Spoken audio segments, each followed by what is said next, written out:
Government कमला Modi girls college नीम का थाना के बीए पार्ट सेकंड के विद्यार्थियों का ऑनलाइन क्लास में स्वागत है। मैं डॉक्टर अजीत। आज का हमारा टॉपिक है मूल कर्तव्य यानी मौलिक कर्तव्य।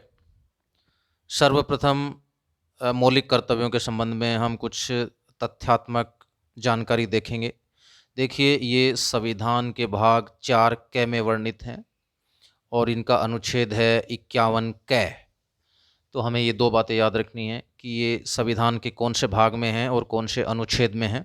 भाग है 4 क और अनुच्छेद है 51 क। नेक्स्ट चीज़ है कि सरदार स्वर्ण सिंह समिति जो 1978 में संवैधानिक सुधारों पर सिफारिशें देने के लिए गठित की गई थी, उसी की सिफारिश पर भारतीय संविधान में मूल कर्तव्य जोड़े गए हैं। तो ये भी एग्ज़ाम्स में भी कई बार पूछा जाता है कि किस समिति या किस कमेटी की सिफारिश पर ये भारतीय संविधान में जोड़े गए। तो हमें याद रखना है बच्चों, सरदार स्वर्ण सिंह समिति। देखिए, इस कमेटी ने 8 मूल कर्तव्यों को शामिल करने का सुझाव दिया था। हालांकि 10 मूल कर्तव्य संविधान में शामिल किए गए। और इससे एक जुड़ी हुई बात यह है कि जो हमारा मूल संविधान था उसमें मूल कर्तव्यों को स्थान नहीं दिया गया था। 1976 में ये जोड़े गए, 42वें संविधान संशोधन के तहत भारतीय संविधान में जोड़े गए सन 1976 में, और 10 मूल कर्तव्य जोड़े गए। और एक चीज़ इससे जुड़ी हुई और है कि अब मूल कर्तव्यों की संख्या 11 है, क्योंकि वर्ष 2002 में 86वां संविधान संशोधन किया गया और एक अन्य मूल कर्तव्य जोड़ दिया गया और अब इनकी संख्या है 11। एक इससे जुड़ी हुई बेसिक चीज़ और है कि ये रूस के संविधान से लिए गए हैं। ये भी हमें याद रखना है क्योंकि ये भी कई बार पूछ लिया जाता है। अब हम हमारे संविधान में उल्लिखित जो मौलिक कर्तव्य हैं उनको देखेंगे एक एक करके। पहला है संविधान का पालन करें और उसके आदर्शों, संस्थाओं, राष्ट्र ध्वज और राष्ट्रगान का आदर करें। कि हमारे देश का जो संविधान है उसके जो आदर्श हैं, स्वतंत्रता है, समानता है, न्याय है, भाईचारा है, प्रतिष्ठा है, एक दूसरे की प्रतिष्ठा का जो आदर है, ये सब आदर्श हैं हमारे कॉन्स्टिट्यूशन के। इनका हमें सम्मान करना है, पालन करना है। जो संविधान की जो संस्थाएं हैं, विधायिका, कार्यपालिका, न्यायपालिका, उसके प्रति जो है पालन का भाव, सम्मान का भाव होना चाहिए। राष्ट्र ध्वज जो हमारा है, तिरंगा झंडा, उसके प्रति हमें आदर रखना है। राष्ट्रगान जो हमारा है, जनगण मन, उसके प्रति सम्मान का भाव होना चाहिए। नेक्स्ट जो है वो है स्वतंत्रता के लिए हमारे राष्ट्रीय आंदोलन को प्रेरित करने वाले उच्च आदर्शों को हृदय में संजोए रखें और उनका पालन करें। कि स्वतंत्रता की लड़ाई जिन नेताओं ने हमारे लिए लड़ी और आज हम जो है स्वतंत्र वातावरण में सांस ले रहे हैं, तो उन नेताओं के जो आदर्श थे, त्याग की भावना, बलिदान की भावना, देशभक्ति की भावना, एकता की भावना, वो सब हम हमारे अंदर होनी चाहिए। नेक्स्ट जो है भारत की संप्रभुता, एकता और अखंडता की रक्षा करें। भारत जो है विविधताओं वाला देश है। बहुत सारी कल्चर की, रिलीजन की विभिन्नताएं यहाँ मिलती हैं, भाषाओं की विविधताएं यहाँ मिलती हैं।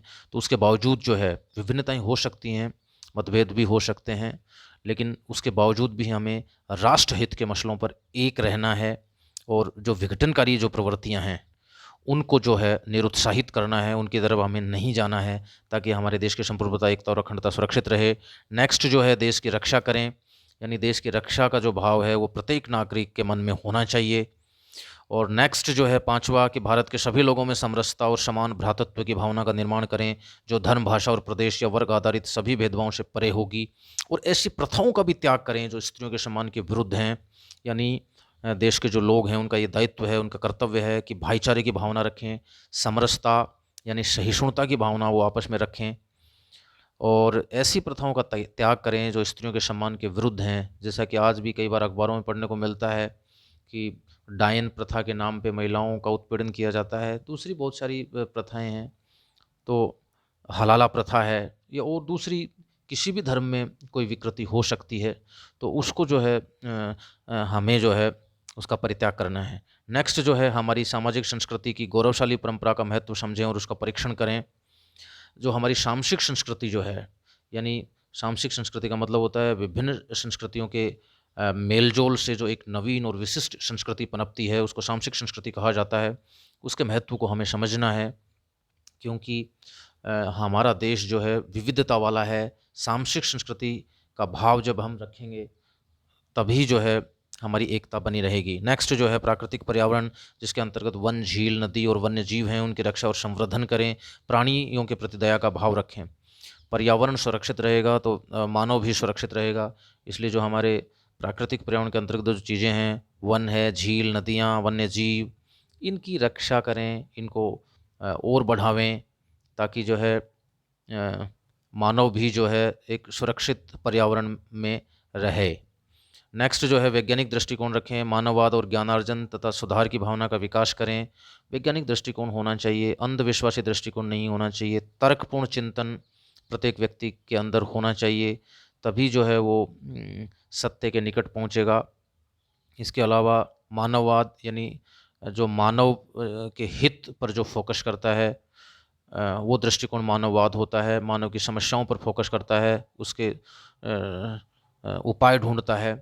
तो ऐसा दृष्टिकोण हमारा भी होना चाहिए। ज्ञानार्जन की भावना होनी चाहिए। इसके साथ साथ जो है सार्वजनिक, जो नेक्स्ट है सार्वजनिक संपत्ति, उसको सुरक्षित रखने का प्रयास करना चाहिए और हिंसा से दूर रहना चाहिए। जैसा कि देखते हैं कि कई बार हड़ताल वगैरह, धरने, प्रदर्शन होते हैं तो उसमें कई बार भीड़ जो है वो हिंसक हो जाती है और सार्वजनिक संपत्ति को नुकसान पहुंचा देती है, तो उस तरह की एक्टिविटी नहीं करनी है। नेक्स्ट जो 10वां है वो है व्यक्तिगत और सामूहिक गतिविधियों के सभी क्षेत्रों में हमें आगे बढ़ने का प्रयास करना चाहिए, यानी उत्कर्ष की ओर बढ़ने का प्रयास करना चाहिए। क्योंकि व्यक्ति जब उत्थान करेगा तो व्यक्तियों से मिलकर ही समाज बनता है और समाज से मिलकर ही राष्ट्र बनता है, तो निश्चित रूप से राष्ट्र भी समृद्धि की तरफ जाएगा। 11वां जो है वो जो 2002 में जोड़ा गया वो है कि प्रत्येक अभिभावक का ये कर्तव्य है कि वे अपने 6 से 14 वर्ष तक के जो बालक हैं उनको शिक्षा प्राप्त करने के अवसर प्रदान करें।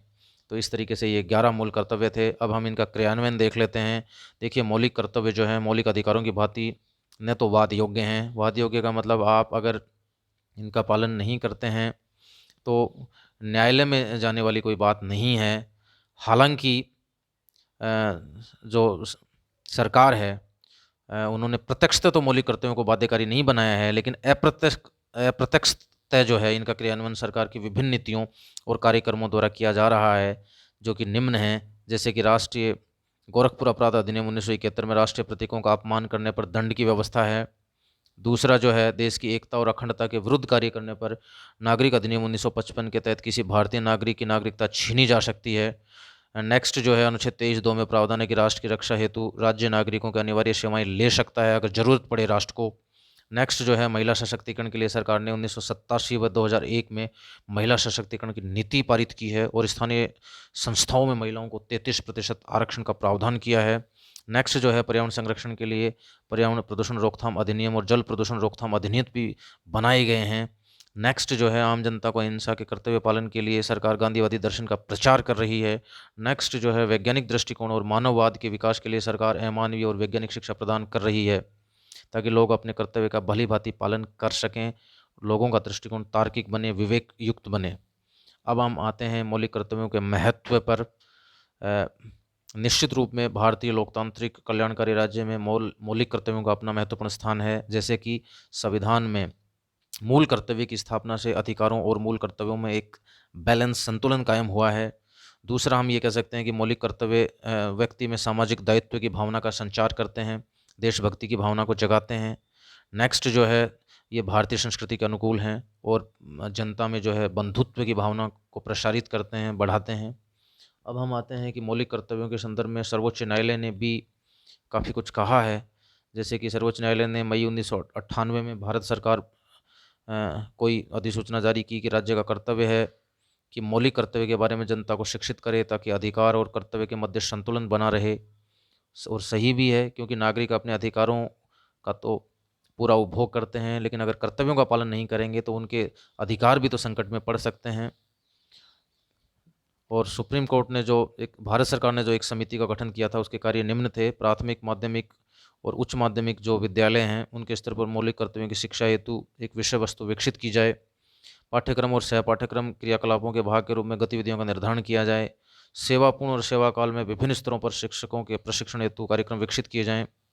एनसीईआरटी द्वारा पहले से ही क्रियान्वित कार्यक्रमों को राष्ट्रीय पाठ्यक्रम की रूपरेखा में शामिल किया जाए।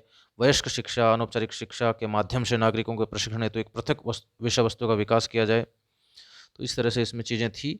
एक जेएस वर्मा कमेटी भी मौलिक कर्तव्यों को लेकर के गठित की गई थी 2001 में। इससे संबंधित कुछ सिफारिशें देखते हैं। जे.एस. वर्मा ने कुछ मूल कर्तव्यों की पहचान और उनके क्रियान्वयन के लिए कुछ कानूनी प्रावधानों को लागू करने की सिफारिश की थी। वन्यजीव संरक्षण अधिनियम 1972 दुर्लभ एवं लुप्त प्रजातियों के व्यापार पर प्रतिबंध लगाता है। राष्ट्रीय गौरव अपमान निवारण अधिनियम 1971 ये भारत के राष्ट्रीय ध्वज और राष्ट्रगान के अनादर का निवारण करता है। वन अधिनियम 1980 जो है वो वनों की अनियंत्रित कटाई एवं वन भूमि के गैर वन उद्देश्यों के इस्तेमाल पर भी रोक लगाता है। भारतीय दंड संहिता आईपीसी घोषणा करती है कि राष्ट्रीय अखंडता के लिए पूर्वाग्रह से प्रेरित अभ्यारोपण और अभिकथन दंडात्मक अपराध होगा। अब हम इनकी कुछ आलोचनाओं पर चलते हैं, इसकी कुछ सीमाओं पर चलते हैं। ये वर्तमान परिस्थितियों से मेल नहीं खाते हैं। कर्तव्यों की सूची पूरी भी नहीं है, और भी मूल कर्तव्य हो सकते हैं, जैसे कि परिवार नियोजन से संबंधित, अनिवार्य टैक्स देने से संबंधित और मतदान करने से संबंधित। नेक्स्ट जो है, इनके पीछे कोई बाध्यकारी शक्ति नहीं है, इसलिए ये न्यायोचित भी नहीं है। इनका पालन करना लोगों की इच्छा पर है। नेक्स्ट जो है, मौलिक कर्तव्य लोगों पर नैतिक जिम्मेदारी डालते हैं, प्रशासन की इसके प्रति कोई जिम्मेदारी नहीं है। तो इस तरीके से ये कुछ इसकी सीमाएं हैं। लास्ट में जो है, हम इसके संबंध में कुछ विशेष तथ्य देख लेते हैं। जैसे मूल कर्तव्यों में प्राकृतिक पर्यावरण की बात कही गई है, जबकि निर्देशक तत्वों में जो है पर्यावरण की बात कही गई है। मूल कर्तव्यों में जो है सार्वजनिक संपत्ति को सुरक्षित रखने की बात कही गई है, जबकि नीति निर्देशक तत्वों में राष्ट्रीय महत्व के स्थानों, स्मारकों और वस्तुओं का संरक्षण करने की बात कही गई है। अंतिम बात जो इस विशेष तथ्य के संबंध में है, मूलाधिकारों से रिलेटेड, वो है कि मूल कर्तव्यों में समरसता और समान भ्रातृत्व की भावना देखने को मिलती है, तो दूसरी तरफ राज्य के नीति निर्देशक तत्वों में समान नागरिक संहिता की बात मिलती है। धन्यवाद।